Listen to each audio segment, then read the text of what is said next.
Welcome to my channel Economics Excellence. Students, let us have a quick revision for the chapter Theory of Supply for Icse Economic Applications Class 10. So, let us proceed with a mind map which will help us to get a quick revision for this chapter. Theory of Supply. Now, as soon as we start with the topic supply, we must know what is supply. Yes, we know what is supply. Meaning is what? Quantity which a seller is prepared to sell at a given price and at a given time. That means what? What quantity a seller is prepared to sell at a given price and given time. That is what is called supply. From this, we have a concept also that will be coming later on, that is law of supply. Before that, let us go through the various determinants, or you can say various factors that determines the supply. The first point that we'll be doing is the price of the product. Price of the product over here. When we say price of the product, we basically mean to say that if the price of the product becomes higher and if it is more than the marginal cost of production, then the firm can earn excess profits by selling its product at a higher price. So the supply of that product may also rise. That means price is increasing, supply is also increasing. The second point, price of the factors of production, or you can say the price of the inputs. Say suppose a firm also uses different inputs like raw materials, workers, machines, etc. in its production process. Now other things remaining the same, if the price of these inputs increases, then the profitability of the firm will fall. In such a case, the firm will supply less than before at the prevailing price level. On the other hand, if there is a fall in the input price, then the possibility to earn profit increases. So in that situation, the firm will be ready to supply more than before at the given price level. Always remember that when we are taking this particular thing, like other things remaining the same is a must. Okay. Next comes state of technology. State of technology. Now, when we say state of technology, if there is an improvement, say suppose in the production technology, then it may be possible for the firm to produce more with the given resources. Thus, the average cost of production may fall and the firm may be willing to supply more at a given price. Why? Because the average cost of production has reduced. Hence, technological innovations plays a great role in raising the flow of supply of a product. Next, goals of the producing farm. Goals of the producing farms. Generally, the goal of every firm is to earn maximum profit. Means maximization of profit is the main goal of each and every firm. Okay. So, however, all firms may not follow the same goals.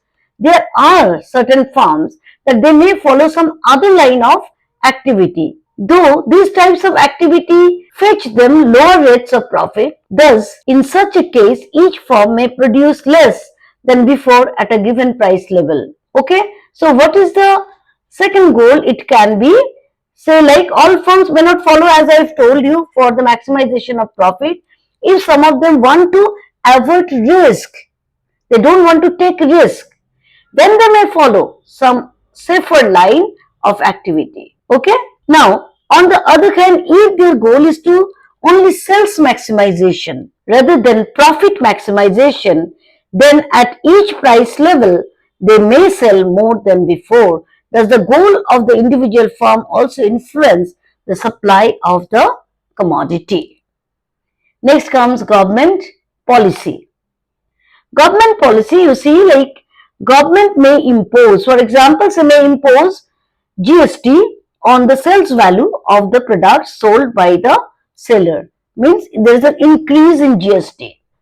The seller has to pay this tax to the government. Now to keep the profit margins as before, the seller may sell same quantity at a higher price than before. Then the new price will be what? Old price plus GST. Alternatively, if we take, suppose that the seller would supply a lesser quantity at the old price level. Again, if the government gives a subsidy to the seller on the sales value of the product. Subsidy means what? It is a kind of grant that is being given by the government to the producer to sell the essential commodities at a cheaper price. Now, when the government gives a subsidy to the seller on the sales value of the product, the new price will be equals to old price minus subsidy. Thus, the seller can now sell the same quantity at a lower price than before. Alternatively, the seller can supply more at the old price level. Next comes number of producers, or you can say number of farms. If the number of farms selling the same type of products in the market increases, then at a given price, the supply of that product would increase in the market. Price expectation, you can relate it to price expectation that you have done in case of demand also. So, what is it? Price expectation. Say suppose if the producers of a commodity expect that the price of the commodity to fall in future. Suppose you are a producer, you expect that the product that you are selling, the price of that is going to fall in future. Then how would you react? You would obviously want to get rid of your stock. So supply of the commodity in the market would then increase. On the other hand, if you expect, suppose, that the price to rise in the future, then what will you do? You will hold on to your stocks rather than sending the goods to the market. In such cases, supply will fall. Thus, the expectations of producers regarding the futures in movement of prices is also an important determinant of the amount of supply of a commodity.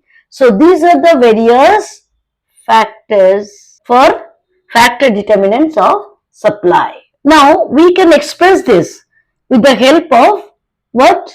A function, functional relationship.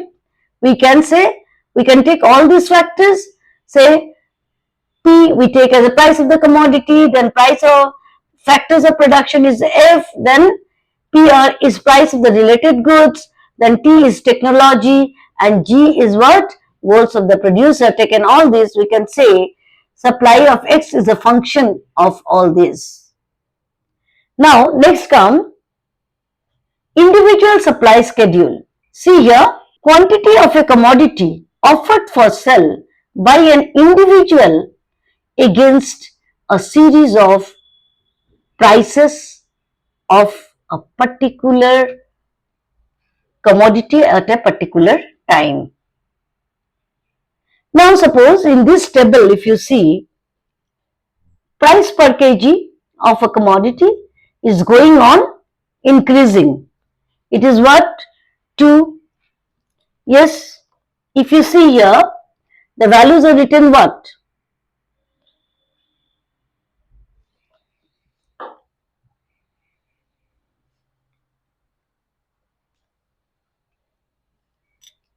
Yes, the values are increasing from 5, 6, 7 and 8, and quantity supplied also is increasing from 10, 15, 18 and 20. That means price is also increasing, quantity supplied also is increasing. Market supply, we take a horizontal summation of the quantity supplied by A and supplied by B at a particular price. Say at particular price, quantity supplied by A is say 2 and quantity supplied by B is how much? Is how much?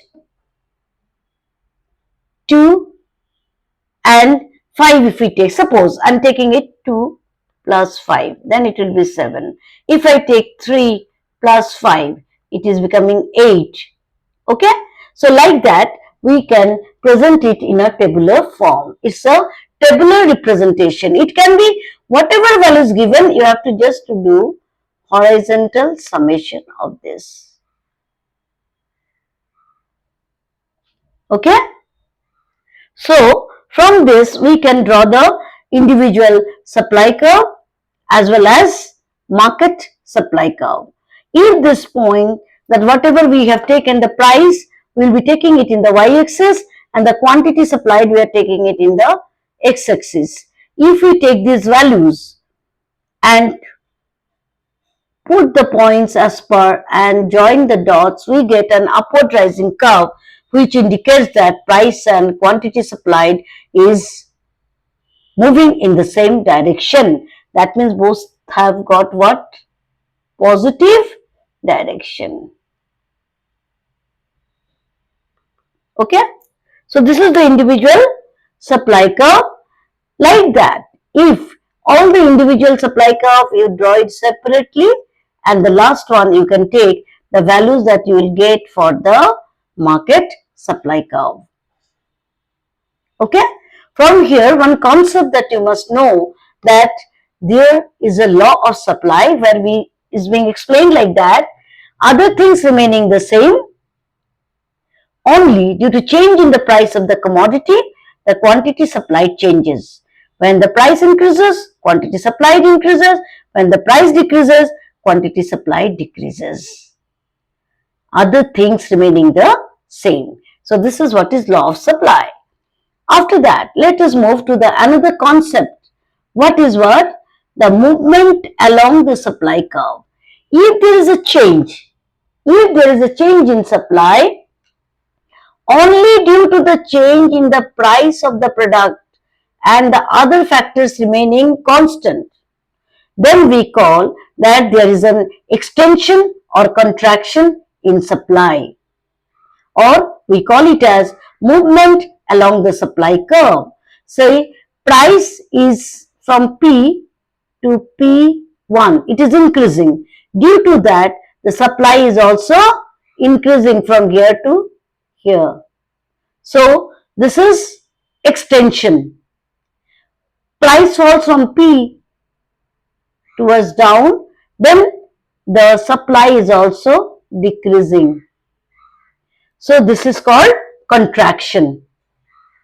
So the other name also we use over here, that is when there is a change in supply due to the change in the price, we can call it as change in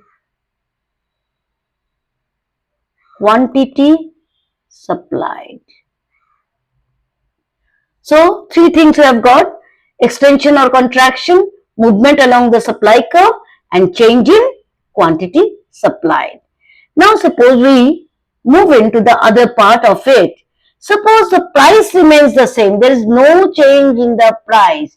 Price remains constant, due to which there is a change in demand. Due to this, there is a change in the supply, might be due to the other factor determinants.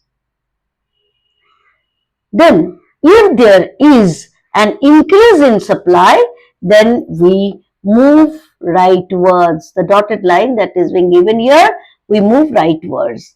But due to the other factors or price remaining constant, if there is a fall in the supply, then we move leftward. It's a leftward shift of the supply curve. Okay? And another concept that we get over here, when we are moving rightward, we call it as increase in supply. When we are moving leftward, we call it as decrease in supply. And the last thing over here is that in case when there is a change in the price due to which the supply is changed, that is called change in quantity supplied.